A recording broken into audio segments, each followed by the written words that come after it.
arkadaşlar, kanalıma hoş geldiniz. Bugün evimizi güzelleştiren nadide türlerden olan orkidelerle ilgili kısaca bilgiler vereceğim sizlere.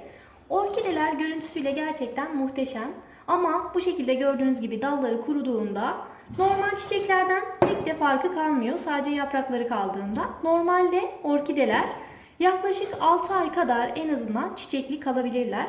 Ama tabii ki bazen bakım şartlarından dolayı, bulunduğu konumlardan dolayı çiçek dalları bu şekilde kuruyabilir arkadaşlar.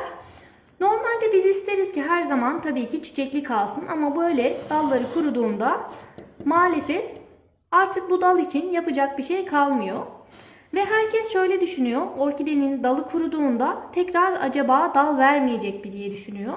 Ama bu orkidenin dalının kuruması herhangi bir problem oluşturmaz arkadaşlar. İlerleyen zamanlarda bakım şartları iyi olduğunda yeniden dal verecektir. Ama böyle kurumuş olan dalı bekletmenizin de bir anlamı yok. Bu kurumuş olan dal artık hiçbir işe yaramaz. Zaten bunun artık içerisinde öz suyu, can suyu kalmamış oluyor ve tamamen kurumuş oluyor. Şöyle göstereyim, bakın bunun artık bir odun parçasından farkı kalmıyor. Bu aşamadan sonra dalı bekletmenize gerek yok. Bu süreçten sonra yapabileceğiniz tek şey yeniden çiçek dalı verebilmesini sağlamaktır. Ve bu dalı budamaktır arkadaşlar. Bu dalı şöyle budayabilirsiniz. Bakın bir budama makası kullanarak şu şekilde budayabilirsiniz. Kimisi şöyle diyor, hani çok yakından budamayın, çok uzaktan budamayın. Aslında bunların hiçbir önemi yok arkadaşlar. Sadece orkidenin kendi anaç orkideye bir zarar vermediğiniz sürece istediğiniz yerden budayabilirsiniz. Ben görüntüsünün çok iyi olmadığını düşündüğüm için, kuru bir dal görüntüsünün güzel görünmediğini düşündüğüm için genelde köke yakın yerlerden budama yapıyorum. Yani hiçbir şekilde bu kuru dalı bekletmiyorum. Zaten görüntüsü de hoş olmuyor. Bu aşamadan sonra sadece dikkat edeceğiniz şey yeniden çiçek dalı verebilmesi için besin takviyeleri yapmak ve uygun ortam ve şartları hazırlamaktır.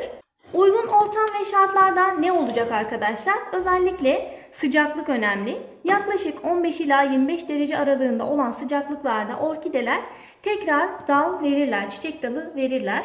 İkinci dikkat etmeniz gereken önemli nokta ise orkideleri bol ışık alan bir yere koymak. Özellikle bakın kış aylarında orkideler daha çok ışığa ihtiyaç duyarlar.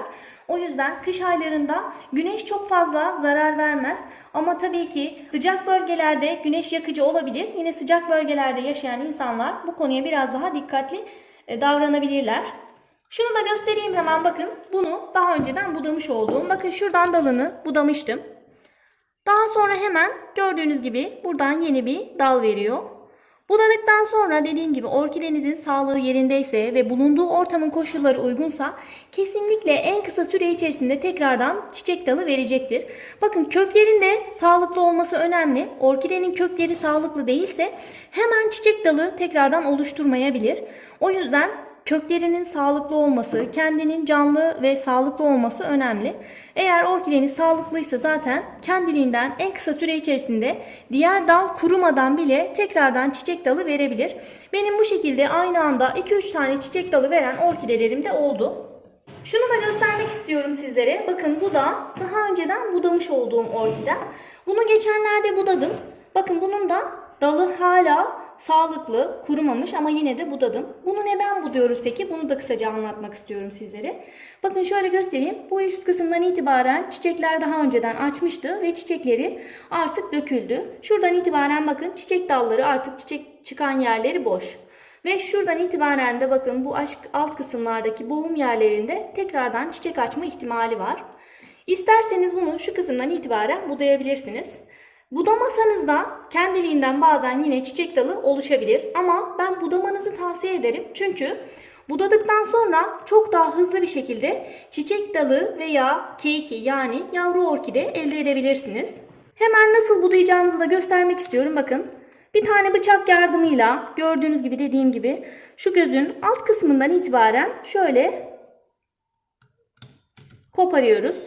Bunu çok fazla zedelemeden kopardığınız sürece hiçbir sıkıntı yaşamazsınız. Ama dal zarar görürse dal yaprağı aşağıya kadar sararma yapabilir ve kuruyabilir. Kurursa da bir problem olmaz arkadaşlar. Kurursa da yeniden tabii yine alt kısımlardan, şu kısımlardan çiçek dalı verecektir. Ama tabii ki dalın üzerinde gözler olduğu sürece, yani şu boğum yerleri olduğu sürece boğum yerlerinden çiçek dalı verme ihtimali daha hızlı olur. Hemen şunu da göstereyim, bakın. Bunu da yine geçenlerde ben budamıştım arkadaşlar. Şu kısımdan itibaren bakın budadım. Budadıktan sonra da şurada hemen bir keyik oluştu. Bununla ilgili daha önce ben sizlerle video paylaşmıştım. Yine isterseniz o videoyu da tıklayıp izleyebilirsiniz. Yukarıdaki linke tıklarsanız ona da ulaşırsınız arkadaşlar. Dalı kestikten sonra ben genellikle bu boğum yerine, az önce şu göstermiş olduğum bakın şu boğum yerlerine aloe vera sürüyorum.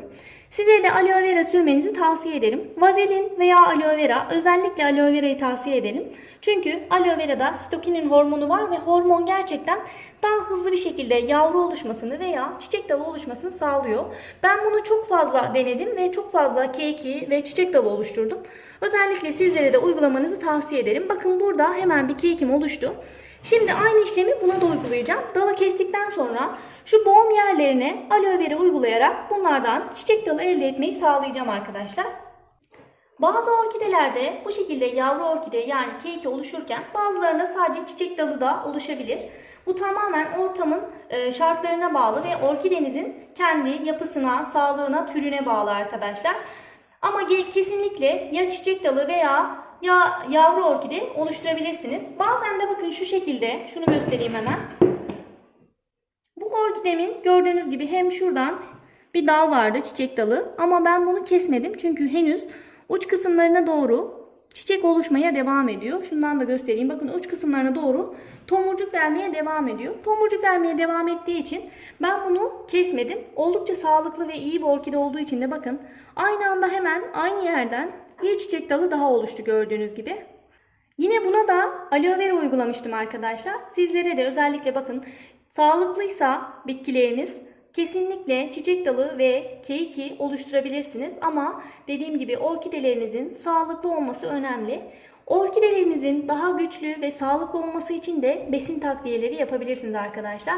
Aloe verayı besin olarak da bitkilerinize verebilirsiniz. Onunla ilgili de daha önceden video paylaşmıştım. Şu an detaylarını burada anlatıp videoyu çok uzatmak istemiyorum. Yukarıdaki linke tıklayarak yine ona da ulaşabilirsiniz. Kanalımda orkidelerle ilgili zaten birçok video mevcut arkadaşlar. Onlardan da faydalanarak çeşitli besin takviyeleriyle de destek vererek orkidelerinizin bol çiçek açmasını, yavru vermesini, dal vermesini sağlayabilirsiniz.